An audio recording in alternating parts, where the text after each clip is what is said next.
हम अपने डाटा को देखें, जो हमारे पास इस टाइम अवेलेबल डाटा है, उसमें तो लगता है कि हमारी जो टॉप डिजीजेज हैं उसमें ज्यादातर कम्युनिकेबल हैं। जैसे मेरे ख्याल में मैं पढ़ रहा था कि मलेरिया टॉप के ऊपर है, फिर उसके बाद टाइफाइड है, फिर ट्यूबरकुलोसिस है। तो ये जो हमारी इंफेक्शियस डिजीजेज है, हमारी सोसाइटी के अंदर सबसे मेन बर्डन जो है वो यही है।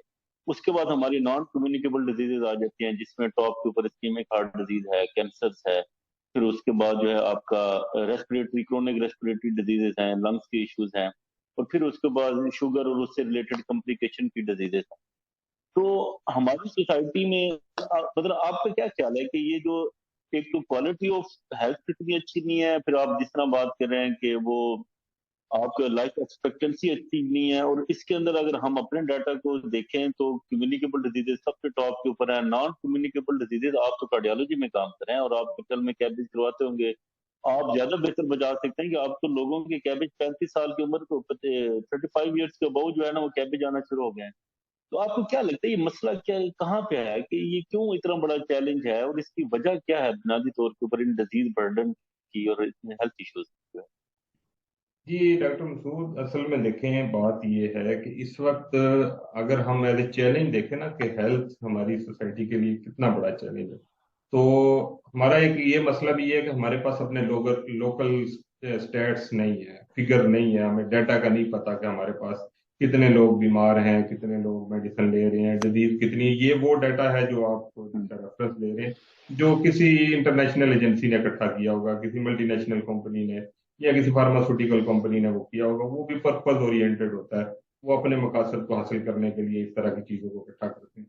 लेकिन एज ए हेल्थ प्रोवाइडर जो इस सोसाइटी में हम काम कर रहे हैं, आप कर रहे हैं, मैं कर रहे हैं, अगर हम उस ऑब्जर्वेशन को सामने रखें, नो डाउट उसके एग्जैक्ट डाटा के बाद ही कुछ सिचुएशन समझ में आएगी, लेकिन एक जो हमारा मफरूजा ये हाइपोथेसिस बन रहा है वो ये है कि इस वक्त हमारी सोसाइटी के ऊपर इकोनॉमिकल बर्डन की अगर बात, तो सबसे बड़ा इकोनॉमिकल बर्डन आपका हेल्थ हेल्थ का जो डिजीज प्रोसेस है ना, उसको कैटर करने के लिए आप अपनी इकोनॉमी का सबसे बड़ा हिस्सा लगा रहे हैं। इसके अगर आप स्टैट इकट्ठे करेंगे तो ये मफरूजा आपको डेफिनेटली जो है वो आपको मानना पड़ेगा कि शायद सबसे बड़ा ये है। और उसकी आप थोड़ी सी डायमेंशन को जो है वो उसकी डायसेक्शन करके देखें कि एक्चुअल सिचुएशन है क्या। देखें हमारे अब सोसाइटी के अंदर अगर हम एवरेज देखें, हमारी एक फैमिली 5 to 7 पर्सन के ऊपर एक फैमिली जो है वो बिल्कुल बनी सही। हुई है। अब उस फैमिली की डायमेंशन को देखें तो उसमें ग्रैंड पेरेंट्स हैं और बच्चे हैं।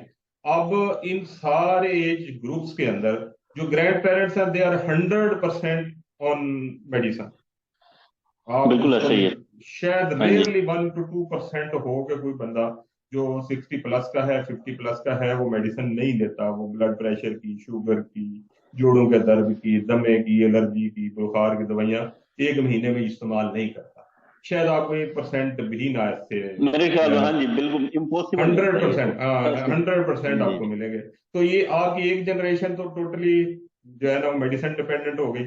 उसके बाद जो आपके बच्चे हैं, जो कि 5 से 7 साल के बच्चे हैं, वो भी ऑलमोस्ट 100% आपके जो है ना वो मेडिसिन यूज कर रहे हैं। With in one one month में वो मेडिसिन जरूर यूज करते हैं। या उनको बुखार हो रहा है, नजला जुकाम हो रहा है, उनको डायरिया हो रहा है, उनको चेस्ट इन्फेक्शन हो रहा है, ये इस तरह की डिजीज मिल मिला के जब आप देखते हैं तो महीने में एक दफा जरूर उनको मेडिसिन दे रहे हैं। अब ये दो जनरेशन तो आपने यहाँ पे इंक्लूड कर ली।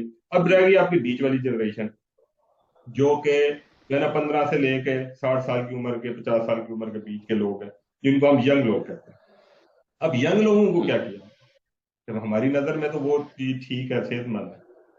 हकीकत ये है कि उनमें से जो आपका फीमेल सेगमेंट है, जो खवातीन है, खवातीन के आधे हिस्से को आपने अगेन जो है ना वो मरीज डिक्लेयर कर दिया। तो वो जो है ना चाइल्ड बेरिंग एज में, वो बच्चा पैदा करने के उस सारे अमल से गुजरते हैं। जो खवातीन वो सारी की सारी मरीज बने।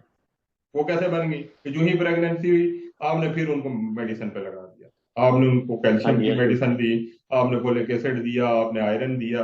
अच्छा, उसके बाद वो फुल फ्लेज एक जो है ना ऑपरेशन के प्रोसेस से गुजरेगी, तो एक पूरे डिजीज बर्डन को वो चाइल्ड बेरिंग एज में लेके चलेंगे।